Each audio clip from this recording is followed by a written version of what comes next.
Talk more about this is our political analyst, Brian Sobel. Brian, it sure seemed today like Hillary Clinton had a little extra pep in her step, if you will. Whereas with Donald Trump, it seemed like if you look at his body language, he kind of knew that he missed some opportunities and he could have done better. I think so, and you accurately describe it. I think she felt very good about the debate. She knew almost instantaneously that she had done better than Trump in the debate. I think Trump had to go back and rethink things. Now, a lot of the Insta polls, showed that he had done well. But, that's when people are kind of, in the middle of it. Pretty soon they start thinking about it and say, wait a minute, on balance, over the night, she did very, very well. How important are the first 48 hours after the debate? Huge, because that's when everybody's putting their spin on it. That's why they have this so-called spin room. That's where everybody jumps in and talks to the media and tries to convince the reporters of what they didn't see or may have seen.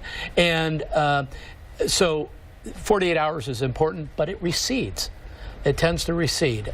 We have historical cases where, say, Kennedy, Nixon, where it was decisive. But in later years, it hasn't been quite as decisive, and they're going to debate 3 times. So we had about 80 million people watching this, a huge audience. Yes. Obviously, you have the supporters for Clinton, you have and the supporters for Trump. Their minds probably weren't changed, but you do have that group of independent voters. Do you think last night's debate changed any of their minds? Well, I think what happened with the independent voters is independent voters still lean a certain way. And probably wherever they were leaning, this helped convince them that their leaning in a certain direction was the right way to go, for last night. Now, we still have some time before the balloting opens and, and everybody's in across the nation. So we'll see what happens. Okay, so Brian, where did the 2 candidates go from here? If you're Donald Trump, you're Hillary Clinton, what should your advisors be telling you? Well, I think for Hillary Clinton, stay the course. Continue to stay on top of the facts. She was very good last night on the facts. And I think for Donald Trump, room for improvement. I think he needs to really get into a room and start thinking things through.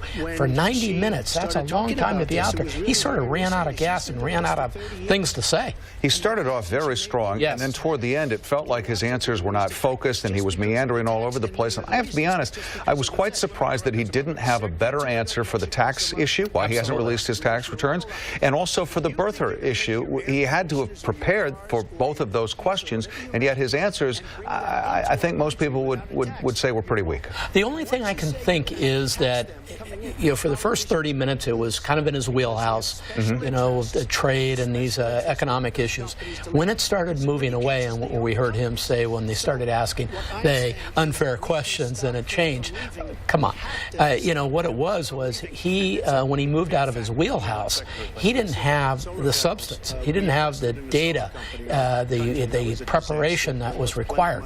Now, having said that, for people who follow Trump, that wasn't the end of the day. That's who he is. But there were opportunities like Libya, Benghazi, email controversy. He just didn't grab and go towards those as much as he could have. No, he didn't, Julie, and he had opportunities. She served it up, and he didn't hit the ball, as it were. I imagine we'll see a different Donald Trump in the second debate, which is also a town hall full. Yes, we have to, or it will be very, very impactful.